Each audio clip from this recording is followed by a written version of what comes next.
Hi, you're watching Nerdy News on VideoGamesBlogger.com. I'm your host Laura, and today I'll be filling you in on the latest in gaming news. Tragedy strikes China as booth babes get the axe. It is a sad day indeed for Chinese gamers as one of the country's premier video game fairs bans scantily clad booth babes. The appearance of these women, known in China as spicy girls or booth babes in the US, has the potential to violate China's government directive against vulgarity.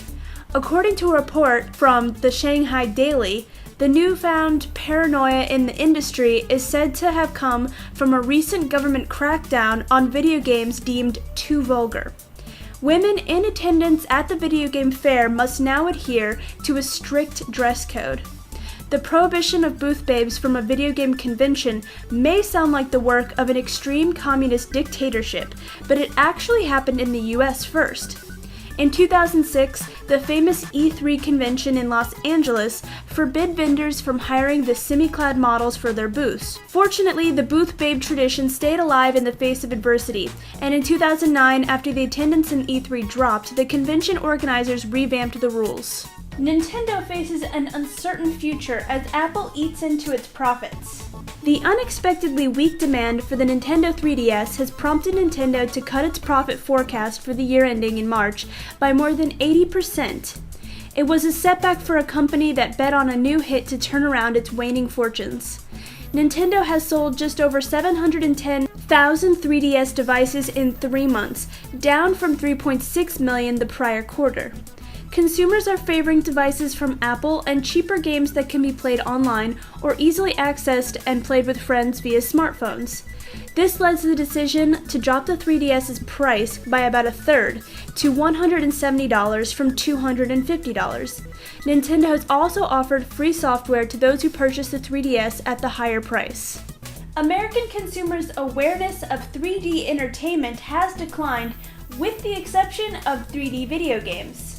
According to a report by the NPD Group, purchase intent for specific 3D products was down in May of this year compared to October of 2010.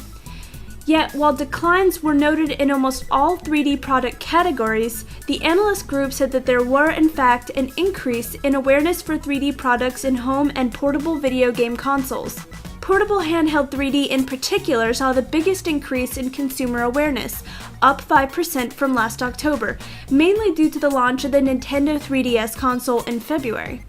The Nintendo 3DS has a low price compared to a 3D television and doesn't require glasses to view the effect. These advantages will also hold true for 3D smartphones entering the market this year. After a decade of secrecy, Walmart is finally releasing their video game sales data. Superstore giant Walmart has decided to lift the ban on the reporting of product sales, meaning that at long last, the NPD will have access to the video game sales numbers from the retailer. As big as Walmart is, it's obvious that this has been a pretty big hole in the sales data over the years, and the numbers from the chain had to be omitted or estimated for a very long time. The new release of data will allow the industry to have a much clearer picture of what games are selling at the store and which are not. Now for some games releasing this week. Max Payne 3 is a third-person shooter in the Max Payne franchise developed for Microsoft Windows, PlayStation 3, and Xbox 360.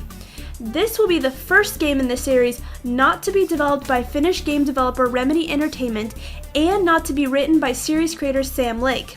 The game will be set in Sao Paulo, Brazil, where Payne is working in a private security sector for a wealthy local family. Set 8 to 12 years after the events of the second game. Bleach Soul Resurrection is an action-adventure game for the PlayStation 3 based on the Bleach manga and anime series. A downloadable demo based on the upcoming Bleach the Hellverse movie has been released on the Japanese PlayStation Store. In story mode, the player will follow the character's progression as seen in the anime series, and a large number of characters will be available. In mission mode, the player must complete objectives while under restrictions. The points acquired can be used to customize characters. That's all the news I have for today. Feel free to leave any questions or comments below. Love and peace from my PC to yours.